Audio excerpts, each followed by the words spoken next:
বাজারে ভয়াবহ আগুন, ভস্মীভূত একটি চামড়ার কারখানা ও আশপাশের 15টি দোকান। দেখুন অগ্নিকাণ্ডের ছবি, যখন আগুন লাগে সেই মুহূর্তের ছবি আমরা দেখাচ্ছি। আগুনের ভয়াবহতা ঠিক কতটা সেটা কিন্তু এই ছবিটাই বলে দিচ্ছে।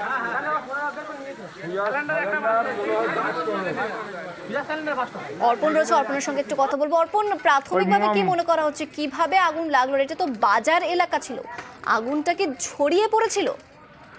একদমই, দেখো, প্রথমে যেটা দমকল কর্মীরা যেটা মনে করছেন যে চামড়ার কারখানার আশেপাশে কোথাও আগুন লাগে, দ্রুততার সঙ্গে সেই আগুন ছড়িয়ে পড়ে এবং পাশেই হোটেল ছিল, সেই হোটেলে আগুন যাওয়ার পরেই বেশ কয়েকটি দাহ্য পদার্থ এবং তার সঙ্গে গ্যাস সিলিন্ডার ব্লাস্ট হয়। আর গ্যাস সিলিন্ডার ব্লাস্ট হওয়ার সঙ্গে সঙ্গে আশেপাশের দোকানগুলিতে দ্রুততার সঙ্গে আগুন ছড়িয়ে পড়ে। দমকলের ইঞ্জিন আসে ঘটনাস্থলে এবং স্থানীয় মানুষজন তারাও চেষ্টা করে আগুন নেভানোর, কিন্তু দ্রুততার সঙ্গে আগুন ছড়িয়ে পড়ার কারণে একের পর এক দোকানকে গ্রাস করে অগ্নিশিখা।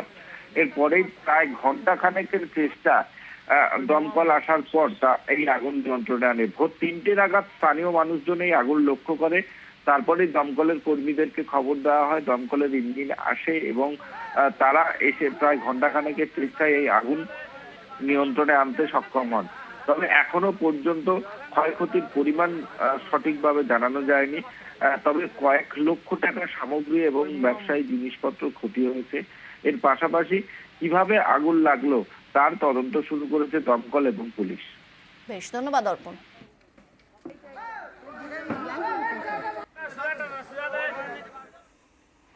আসছি পরবর্তী খবর।